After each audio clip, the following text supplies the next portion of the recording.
and that surviving doesn't mean that you are void of the pain, the hurt, the effects of the trauma. Doesn't mean that you still don't have trauma to go through continuously, like all these fun little corners that will show up randomly.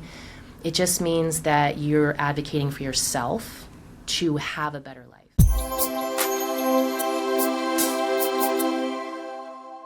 Hi all, it's Zo here. Thanks for hanging out with me again today and joining the Surviving with Zo podcast, a conversation where amazing inspirational survivors from all walks of life share their personal stories and expert advocates educate you, our audience, in order to break stigmas and taboos regarding mental health and trauma. Kind of like free therapy and permission to always give yourself grace and compassion as we are ultimately all just surviving. Every day, before we dive in, we would like to add a trigger warning for anyone that is vulnerable to particular issues. Please pause if you need it and check out our timestamps in our description if you need to skip ahead. Lastly, if you could please hit the subscribe button below and follow us on Spotify, Apple, Instagram, and TikTok. We would really appreciate it as we are a new pod and we need all the love we can get. And of course, we want to amplify our guests' voices. Today's guest on Surviving with Zo is Jo Beth. Jo is a New York-based creative and former member of a fundamentalist Christian church in upstate New York, an environment closely aligned with the teachings seen in a very well-known documentary, Shiny Happy People, including Bill Gothard, James Dobson, and the Quiverfull movement learnings. Growing up in this high-control patriarchal system shaped much of Jo's early life, and breaking away from it became one of her greatest acts of courage. Today, she uses her voice and her lived experience to shed light on religious trauma, empowering others, and has built a life rooted in authenticity and freedom. Welcome to Surviving with Zo, Jo. Thank you for being here today and being brave enough to share such a vulnerable story. For our audience, can you just walk us through how you would like to share your story, particularly your upbringing, like knowings of the church and switching the physical discipline? Yeah, it's interesting. It's like when you have your own personal story, I think one of the hardest things about going through any experience is feeling isolated. Mm-hmm. And that was so much of our upbringing, was being isolated and to being kept away from the world around us. We were able to observe it to a certain degree, which I think was very helpful. But yeah, feeling like you're the only one going through the experience. Right. And feeling very alien in your own world. And it took me a long time to realize that I think everyone feels that way to some degree, alien in their own experience or isolated, or that it's just them, and things like shame and stuff can come with that. But yeah, that it's been a process of being born into it, and not stepping into it when you're young or a young adult or making the choice to step into it. Me and my siblings were born into this world, and it was all we knew, and living it. Yeah. And the process of like becoming aware of like, oh, we are different. We are very different than the people around us, the people on TV, my neighbors that we're really not supposed to talk too much to, and allowing yourself to feel like, oh no, I can have confidence in myself that this isn't right, isn't right for myself, and then in the feelings of isolation, trying to figure out what are the next steps, and if you don't feel like you have control. And I think in so many spaces, that's another thing. You have no control as a child. Child in any situation, you rarely have any control. But not having control until you're a young adult, and then just everything that comes with being raised in that environment, and then searching and grasping and looking for the space to step out of it, and trying to find something from outside of yourself and support, but ultimately trying to find it from within. And that play of those two things, understanding the sacrifices that are going to be made when you make choices for self, big sacrifices that are made. And and I think just it's taken me a while to be vocal about it. Yeah. And I think knowing where my journey has come from, that support, you need support. Yeah. You need kindness, you need grace, you need support. And where I came, when I was coming out of it, I had very little. And that's part of the journey as well. It's part of my story as well. Yeah. So take us back, you know, you're living in upstate New York with your family. Your parents, you know, while you don't agree with the teachings that were happening, they're your parents. Every kid still loves their parents. I know that you and I have talked offline about what switching means. Can you explain that to our audience, what you experienced as a kid? And also what we talked about offline about how there was a process to discipline. It was very sneaky. It was very organized. And it was also confusing because you shared that there was a hug afterwards or an I love you. Yeah. Maybe you could even dive into the teachings through the books that you've shared with me as well. So, yeah, it was. You talked about like the very organized way about it, and the sneaky, right? And we talked about how when you go through trauma and abuse, that I think people have this idea it's very obvious. Yeah. So obvious. How can you not see what's going on? How can you not realize you're in an abusive relationship of some sort? And the nature of these types of things are very sneaky. And so we called it switching. I don't know if there was other terms other people called it, but it was like a long, thin, like branch is switch, you know, like a long twig, but thick enough where when it made an impact on your skin, it hurt. And so that's the mechanism of discipline that we were used. It's like, oh, so if you disobey, you are going, your consequence, your discipline is to be switched. Yeah. And so if you don't listen, if you say no, if you run away when mom says come, different things like that, you'll be switched on the back of the leg.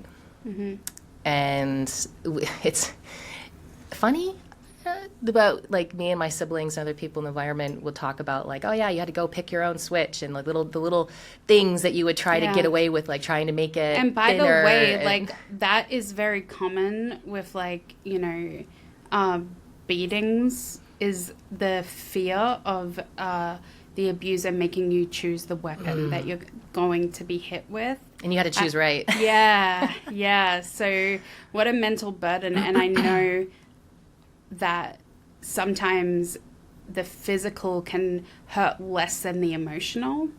Absolutely. Like, how did you feel when your parents were doing that to you? Well, back to the like, we're doing this in love.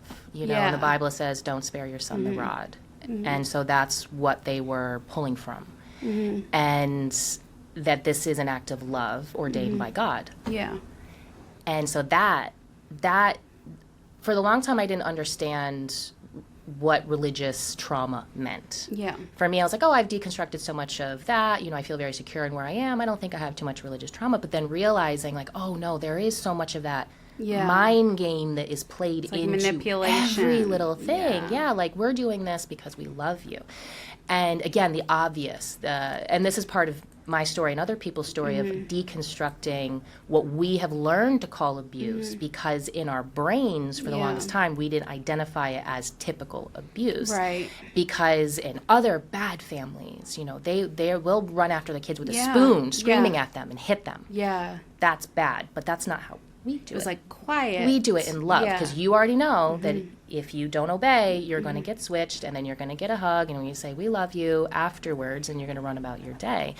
And so in the moment, no kid wants to be hit. No kid wants to feel pain. No one wants to feel pain, right? But there was this like feeling of, Mom and Dad love you after this because this is an act of kindness. This is an act of love. You feel closer to God now. Closer to God. Things like that. Yes. Where it started to turn much more than just I'm a kid and I don't want to be spanked, switched, whatever terminology, is when, and all of my siblings, I'm one of 6 kids, by the way, you know, and everyone said the same thing, is when they started getting closer to teenage years, there started to become this almost anger that we would experience. And once we were switched, there was like this very strong feeling of anger that would come up that was different than when we were younger. And that's kind of the point when our parents started to stop switching us. But there were other families where the kids were switched into their teenage years, kind of up until like, I think 18 in certain situations. And there's a level of humiliation. That's the word I'm looking for. Yeah. Humiliation that started to come into that space when we were teenagers. It's like a form of power. Yeah. And, you know, I'm not condoning what your parents did, but, you know, I don't know what their parents did to them and their parents before. It's like this generational cycle and this control under like the Bill Gothard teachings.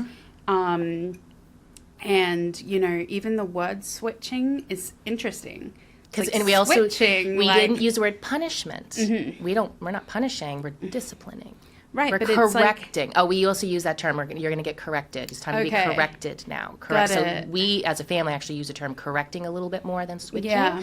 Because we're correcting you. We're we're not punishing you. We're not hitting you with a belt like those other bad families do. We're doing it the right way, God's way. And wow, how confusing. Even just verbalizing it so compact like that can be like, wow, that is very like mental conditioning. That's crazy.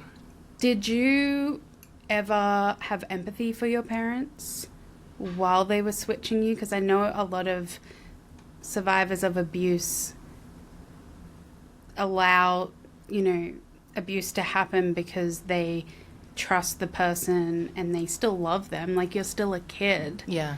Like, did you ever feel any empathy for them, or were you just numb to it when you were younger? I think as a kid, in my kid mind, I was just acting out, you know, angry and upset and annoyed that I was being switched, that I was being hurt. And it kind of did live in that simplistic space for a while, where you try to find ways to not get caught or to avoid getting corrected. And then once you realize you didn't obey, like, it is on you in so many senses, like in your brain, like, well, I didn't obey, and so now this is my discipline, and I don't like it, and I'm mad about it, but it kind of lives in a little bit more of that, at least for me. Yeah. Kind of lived in that space of just, I'm a being kid that's being switched, and I don't like it, but I'm going to cry, I'm going to scream, I'm going to get over it and move on and go play kind of thing. So fast forward to your teen years. Yeah. Describe how you felt angry. Yeah, and I think that's the, what was the word I used before? Corrected? No, the feeling that I got. It was bigger than anger. Humiliation, yes. Yeah. And so there was, as I got older and became a little bit more aware of, like, I don't like this. I don't like any of this, which not every survivor from these situations feel that way. A lot of them are very much in it, believe it, living it. And I had my moments of that. Yeah. But there was just a lot of buildup of, like, I don't like this. Yeah. And then when I was getting older and being switched, there was the anger and humiliation and just, anger. Why do you think you felt humiliated?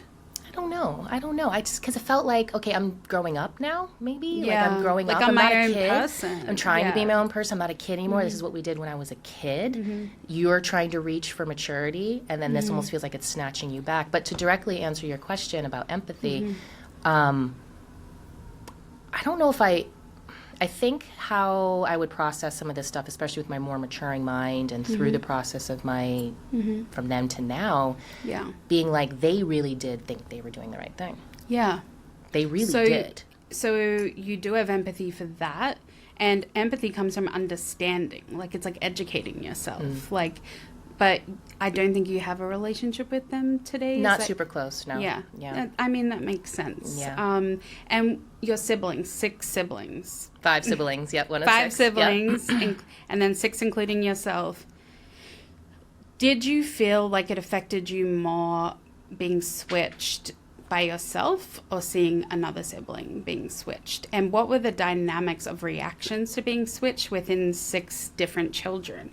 Like, was there more resisting from others? Were there, more obedience from others? Well, definitely being 6 of us, each kid has their own journey, their own story. And each kid kind of got a different version of our parents, because it spanned And how 18 years. And where are you, like, in the family? Like, are you the oldest? I'm the fifth.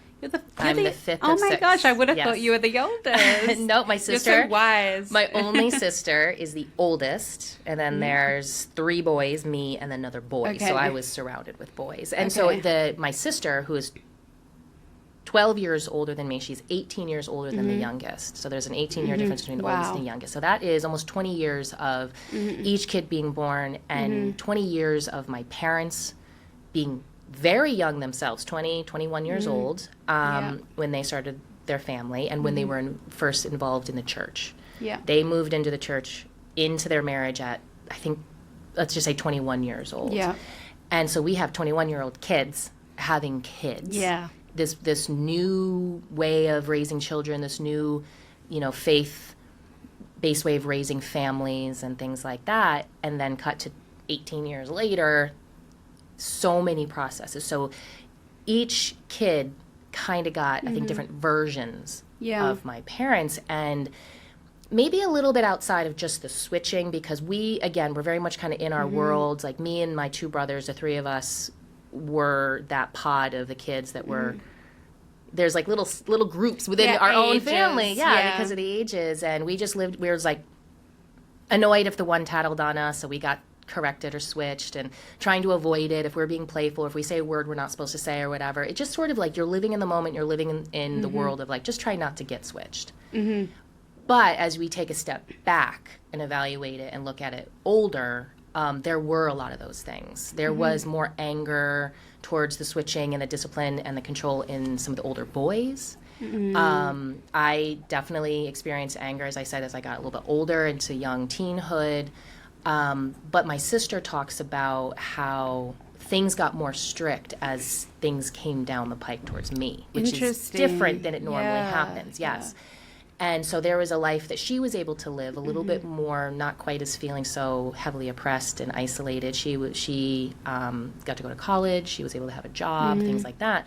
By the time it got down to me, it was just like, what am I wearing? What am I not allowed to wear? Not allowed to do anything. I'm not allowed to have a job. Everything. Do you was think nitpicked. that was like the religious guilt maybe put on like to your parents of like, we've got to abide and obey by these teachings. And just how these rules, when you have a set of rules, like all these people who are deciding who does what and what's allowed, what's not allowed, their interpretations of these things, as it kind of moved on, I think part of why I got tighter and tighter and tighter is because social media became a thing. There was more exposure to information. It was harder to keep kids isolated. It was easier when my older siblings were young to keep them isolated. But when we have the internet now is a new thing. And so there was much, and also being like, to be pure and to be a better Christian, just tighten up, So my sister has expressed how difficult it has been for her to watch that. Like when I was younger, seeing how my parents really tightened things up and how I was deprived of a lot of things, just generally speaking. It's very as a teenager. interesting to go like reverse. Reverse, yes. And so you're saying that it was hard for you to watch the males in your family be switched because it was a little harder on them? Well, they expressed a little bit more just anger in general. I think that's part of our society as a whole, where boys are not really allowed to properly express their emotions. But where it wasn't kind of in the context of siblings watching siblings, I think it was harder for the older siblings to watch the younger siblings go through a lot of the same stuff they did, like the switching and the difficulty in that, but being deprived of experiences and being deprived of a normal life and being deprived of just normal things a young teenage girl or boy should be experiencing. That it's back was to the hard. humiliation as well. Okay, Jo, I just want to switch gears a little. For our audience who are listening right now, can you explain more about your church, and the teachings and just the rules? And we aren't going to name the church in this podcast because Jo still has people in her community that may be a part of that. But if you could just give us and also touch on like the Bill Gothard and various books and teachings that are associated with it. If you can just give our listeners like a understanding of like what type of church it was. Absolutely, yes. So you can try to keep it really consolidated because there's many, many years in the working. So basically, in the 70s, there was this movement of this like charismatic, born-again Christian, just a wave of a different way of doing Christianity. And there was a couple people that became very notable in changing the narrative of what it meant to be a Christian, how to raise your family, things like that. And Bill Gothard was one of those people who decided to just really take this whole mission on to interpret the Bible in a very specific way and put together this whole like program. Yeah. This is IBLP. Of like all these booklets and all of these standards and all these teachings on, all these booklets and teachings on how to be a woman and how to be a proper wife to your husband and how to be the head of the household and how to raise your kids. And it just went all down into the deepest nuances of what you wear, how you wear your hair, and even talking about medicine and not taking medicine, so many different things. Yeah.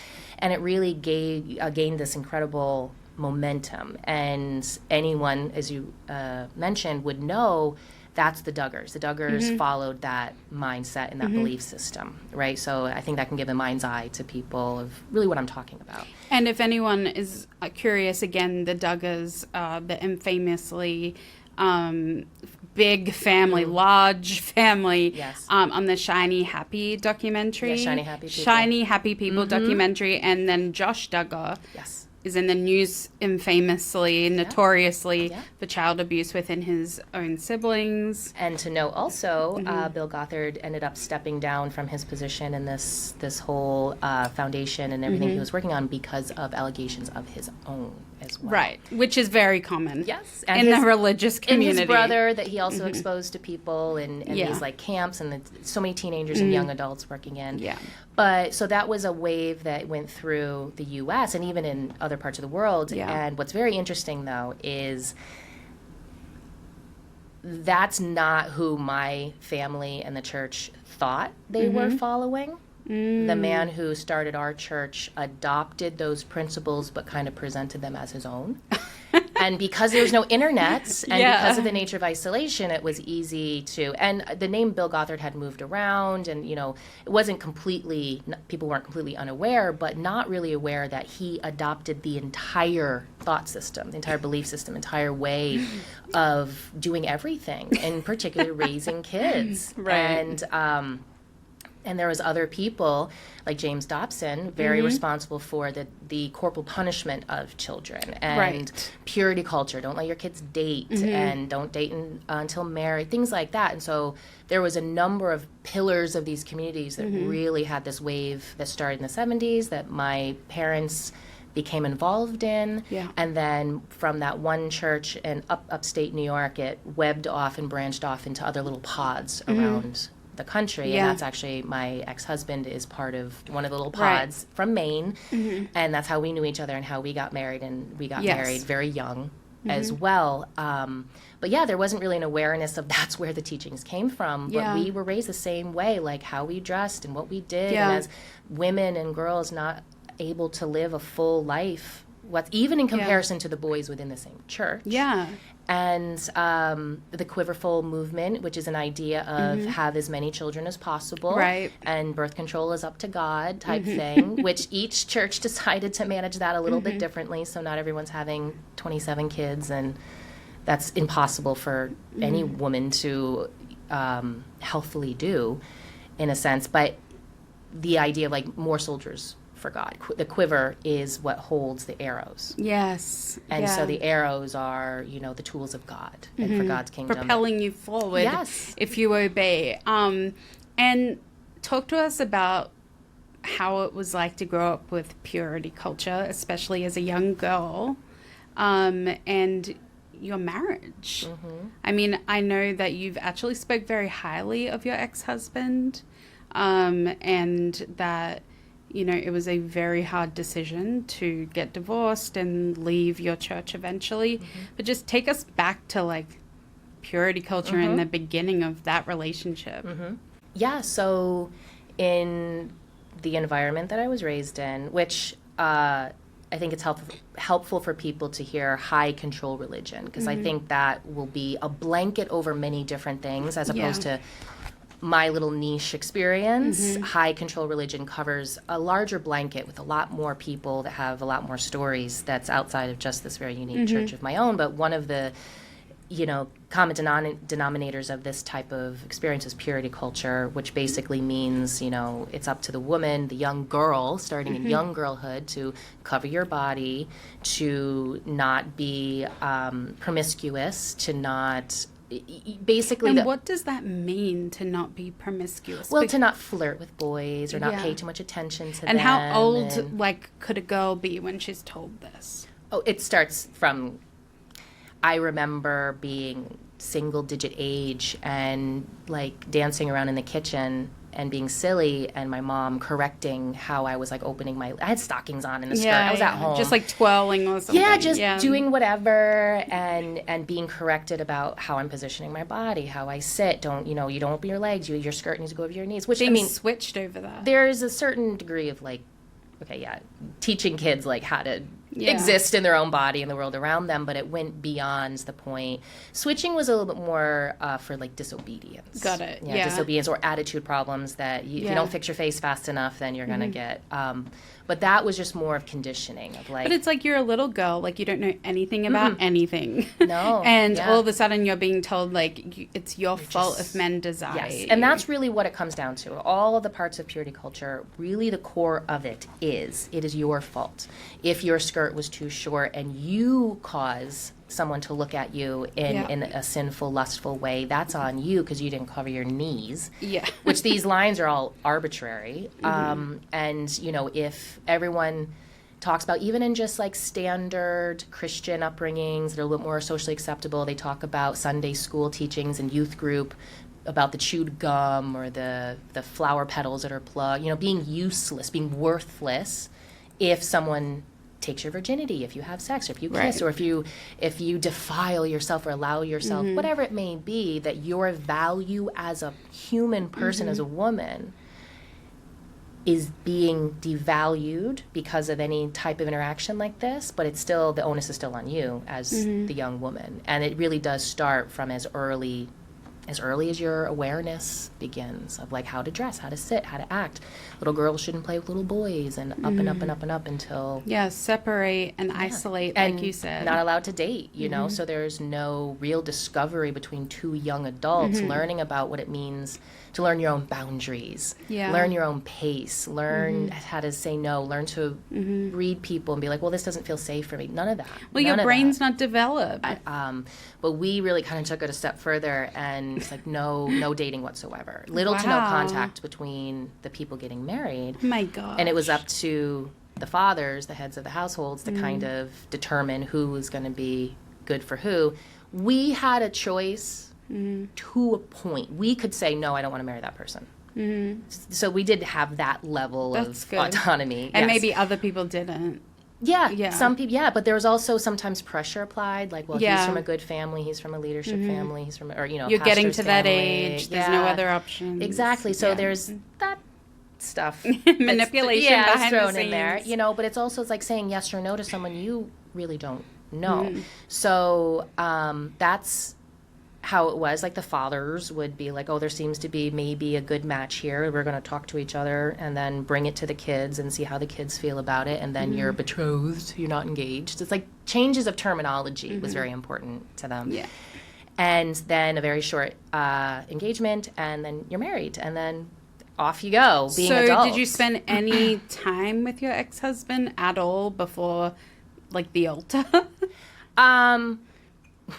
Families maybe getting together? So I am very lucky with how my process went. I did know my ex-husband. I had known him since we were teenagers. Now, I was from New York, he's from Maine, but with church get-togethers and gatherings and families getting together. So it's I know you church in the barbecues, community. Yeah. Yes, that they're, and my sister knew them as the little boys that she liked to hang out with another friend. There was a lot of connectivity and friendships and community within these churches.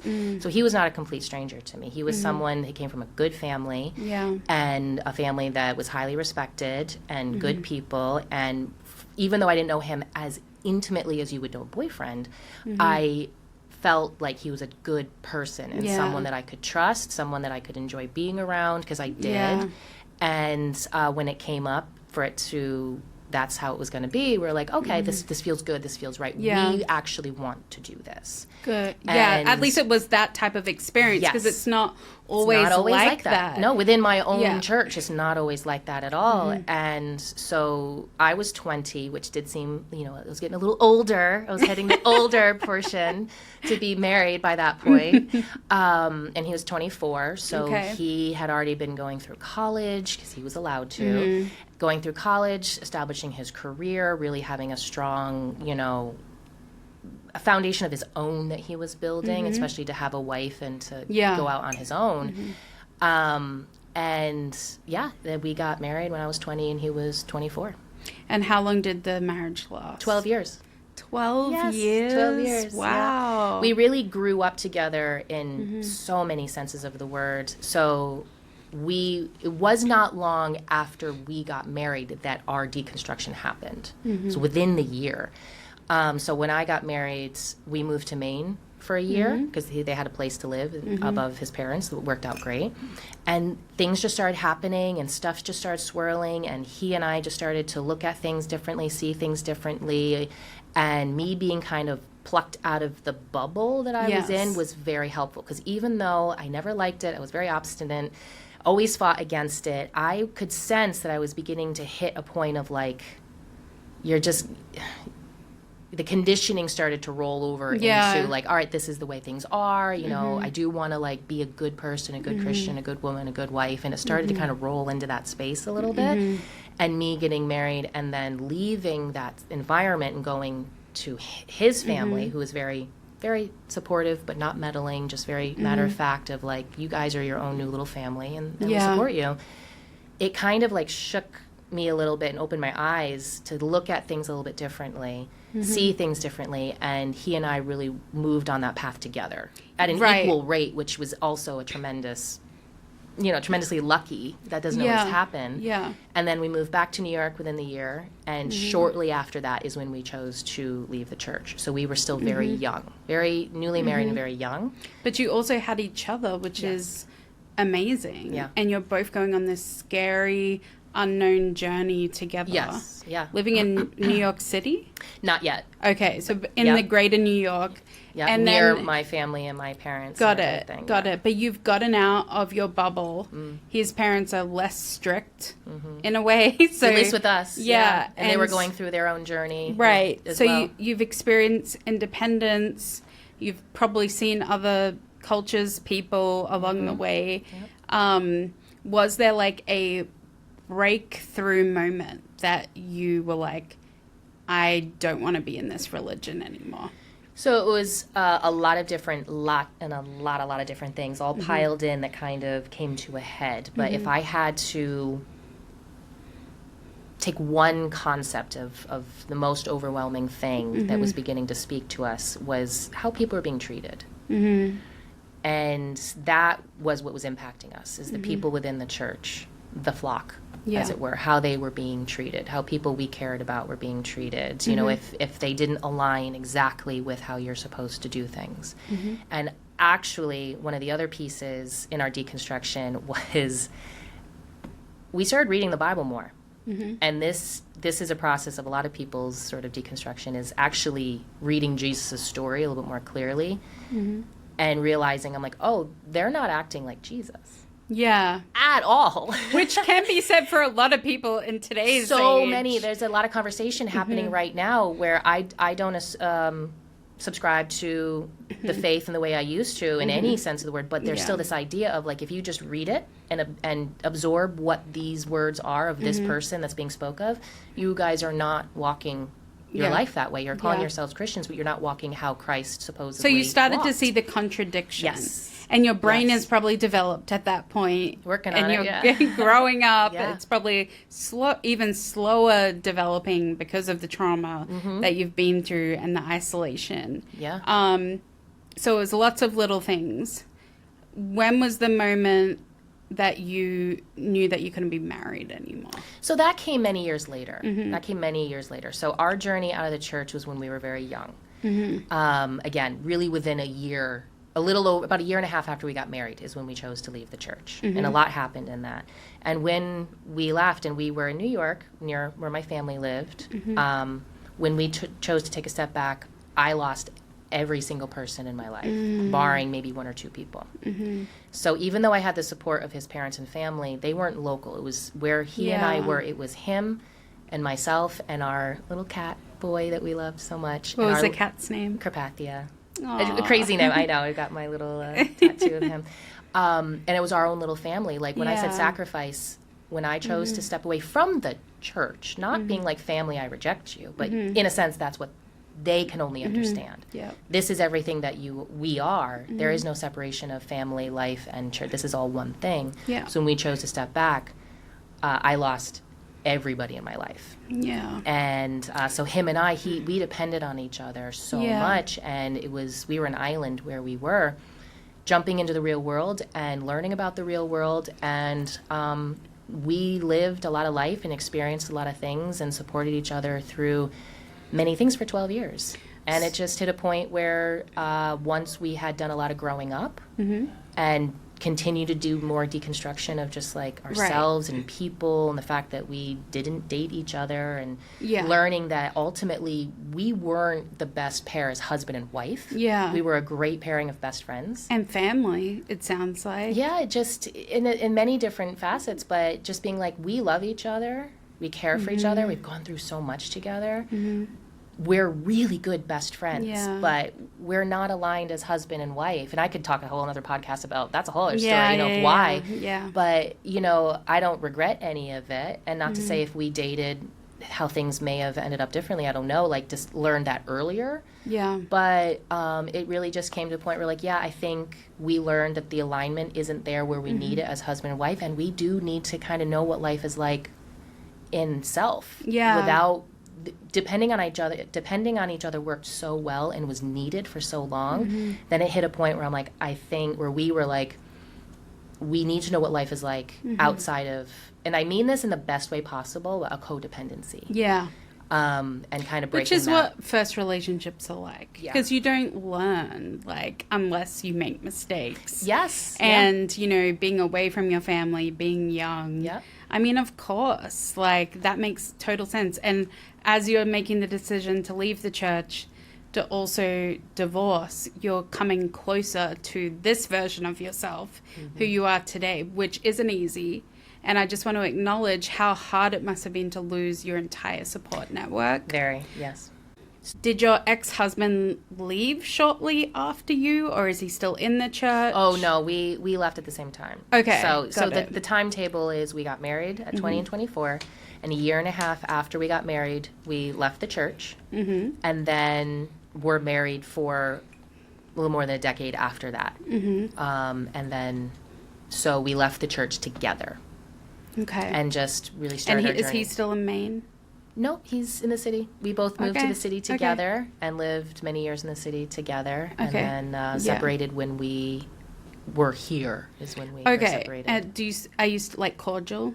Oh, yeah, absolutely. Like, that's so like nice. We're very focused on our own lives and focusing on really prioritizing ourselves. It was a journey. It wasn't easy. It ultimately was the best, but there was a lot of hurt and heartbreak and processing and unraveling so many things that we had to go through. So it wasn't all perfect and amazing. But you're grateful for that support and time in your life. Absolutely. And I don't regret it. And I'm very happy that we've both shown up to do the hard work of processing the end of our relationship, because again, it just was no end of any relationship is going to be easy, even if it is ultimately the best choice. Like we have mutual friends that we'll hang out together. We'll see each other every once in a while. That's so lovely. It's very healthy. Again, we focus on our own lives, because that's really the goal and the most important thing of like why we separated to begin with, is like really focusing on our own growth and our own lives. So wow, I'm sure he's grateful for you as well. Okay, so I'm just going to switch gears a little bit, because I want to talk about the fear of growing up in your religion. So the fear of hell, heaven, like demons, you know, all of those teachings that as a child you instantly believe because they're indented into your head. Mm-hmm. How has that fear affected you as an adult today? And how did you feel as a child thinking that if I would do anything wrong, these things would happen to me? As a child, I think one of the most profound feelings that I'm aware of when I think back is fear. And it is that, like, everything, it was such a heavy focus on the devil, but very specifically, like, demons, being possessed by different types of demons that make you act, think, or feel different things or behave differently. You know, the influence of the enemy and all different things around you. You have to be careful of what stores you go into, what jewelry you wear with the different symbols on it, movies that you watch can, you know, things basically. So it's like a minefield. Yeah. You were raised in a minefield that you always had to play Minecraft in and make sure that you didn't get tripped up on something that was evil and had evil influence that could affect you in a very negative way because it could allow some darkness in. You have to be careful not to allow darkness in. And then just the concept of hell in and of itself. That's terrifying. Right. Like, I grew up Catholic, but there was always like this common sense that hell wasn't real. Like, Australia's, where I'm from, is a little bit more laid back. It's like more of a community thing if you go to church, but I never believed in hell. And I can't imagine, I mean, I was scared of other things, like, as a child, like monsters and stranger danger. So I can't imagine as a child, like, how scary that would have been, like, to think, like, wow, like, if I do anything wrong, like, that's where I'm going. The way is very, like, the balance. You're always kind of in this very, very thin line of doing something that's going to throw you over. And trying to be like, how do I preserve being saved? Like, you know, because they're very clear about, like, not once saved, always saved. You can fall back and you can fall away and then be at risk for this again, you know. So making sure your behavior and thoughts, they get you right and you make sure you're thinking properly. I mean, that's so crazy because how can you control your thoughts 24/7? Especially if you have OCD and you have intrusive thoughts. Like, that's a whole other thing. But also loved ones and people that aren't doing it exactly how you're doing it, because there was this also idea of, like, our way of doing it was the only and best way, and even other Christians weren't doing it right, and so they're living in the balance as well, and kind of like that fear of, am I going to see my loved ones? Am I going to see my dog in heaven? You know, as a little kid, you know, so sad. Like, I mean, it's sad enough to lose a pet when you're a kid, and then to be like, are they coming with me? Are they going to go to the afterlife? Exactly. Okay, so I know how passionate you are about neurodivergency, and I want to give you a moment to kind of explain how neurodivergency is linked to religious trauma and your experience with it. Definitely. I'm going to say, first off, I'm not an expert in any way, shape, or form. I'm still learning and discovering these things currently and discovering more information. And the people doing research are still finding links to trauma and, I'm going to say this specifically, exasperating neurodivergency. Because we know that neurodivergency is something that can come through DNA, come through from our parents and things like that. Very careful to say that any one thing could cause neurodivergency. Right. So I want to be very clear about that.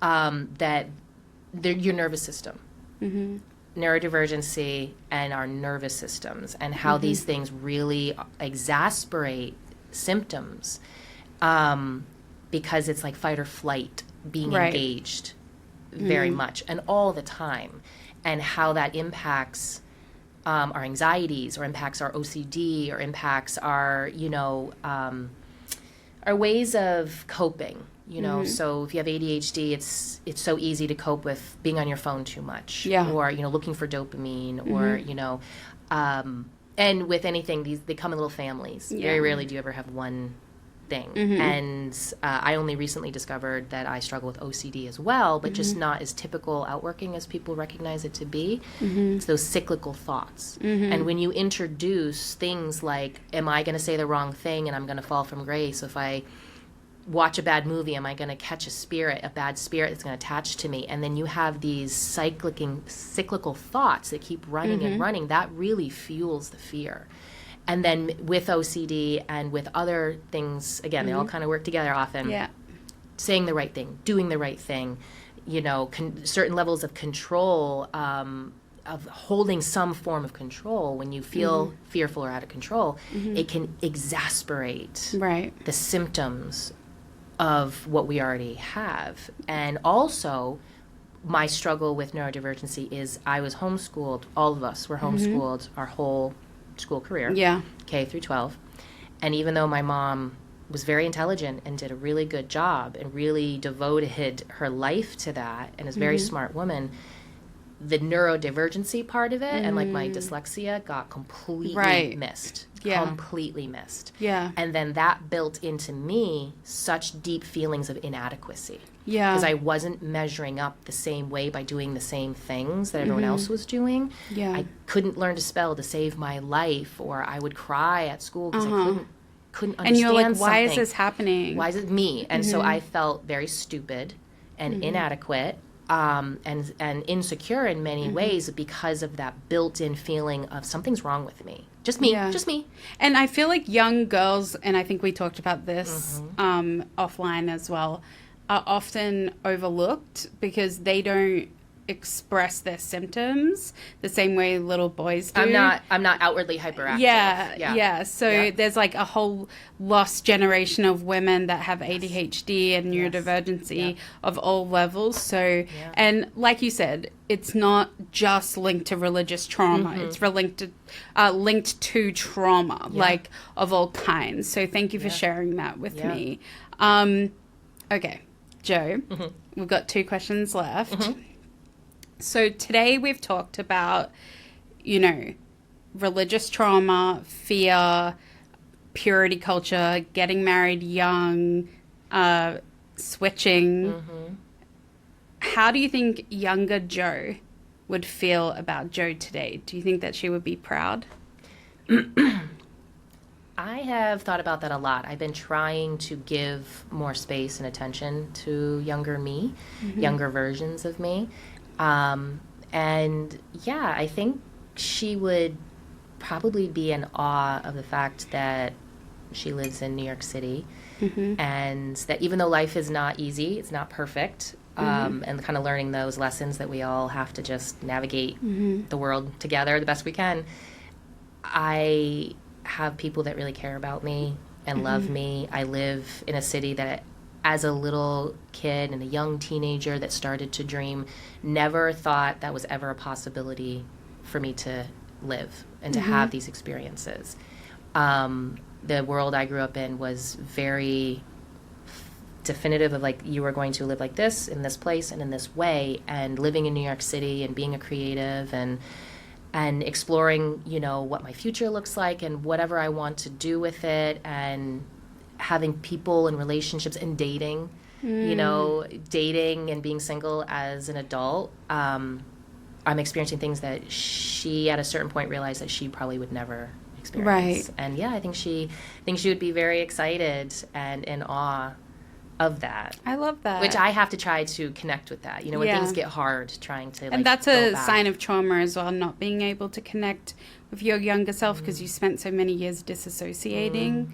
So it takes time. And this is the first time you're speaking out about being part of a fundamentalist church and cult.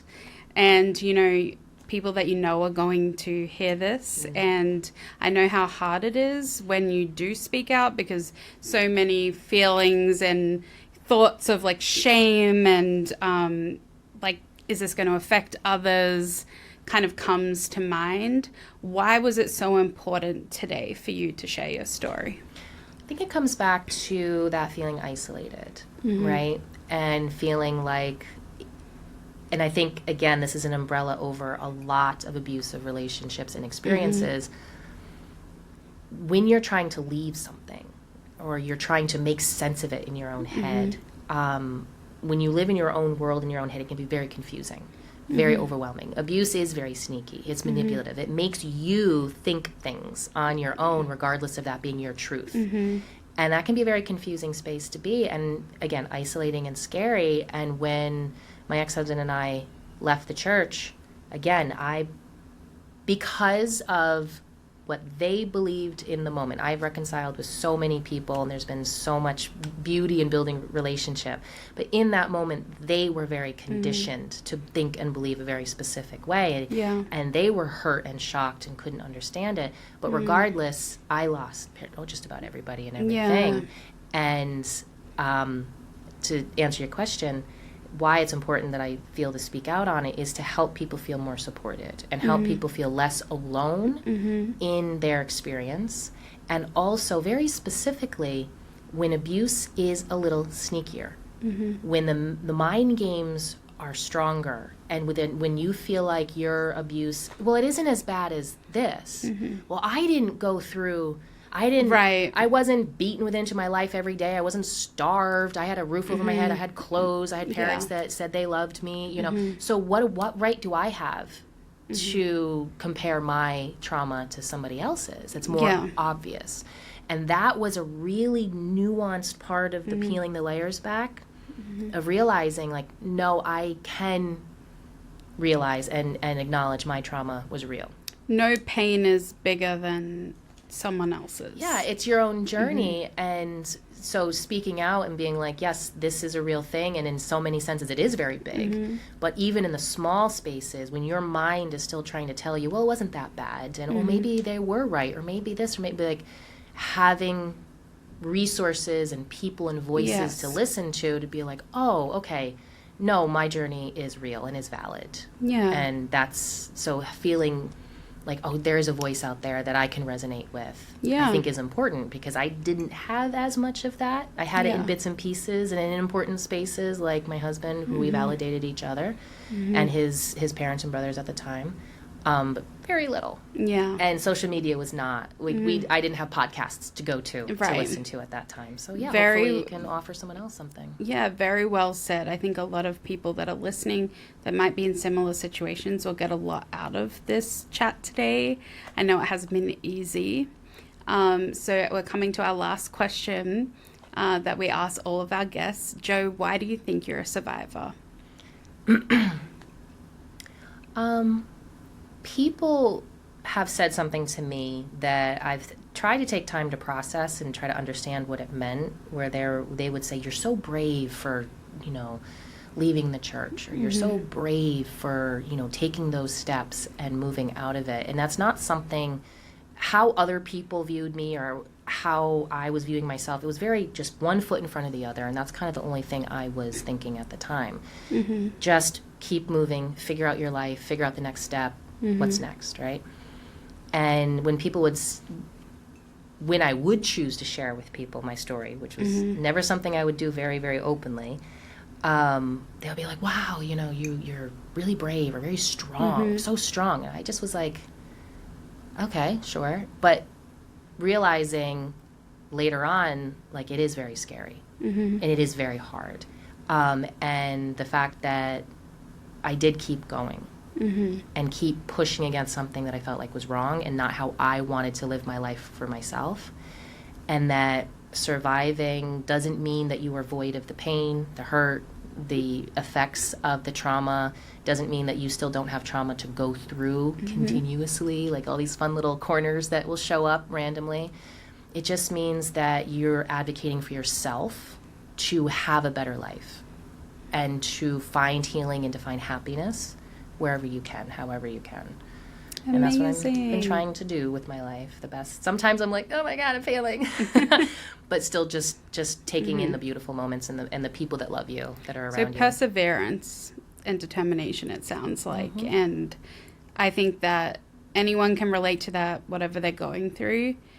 Because it's not just like, you know, one time that you get over things. It's so many years, so many hard moments and resilience. Grace with self, because there's these ideas of when you hear someone else's story and like, oh, they persevered and they kept going and they were so amazing and they pushed so hard. And then you're like, but I feel empty and I feel broken and I don't feel like I have any fight in me.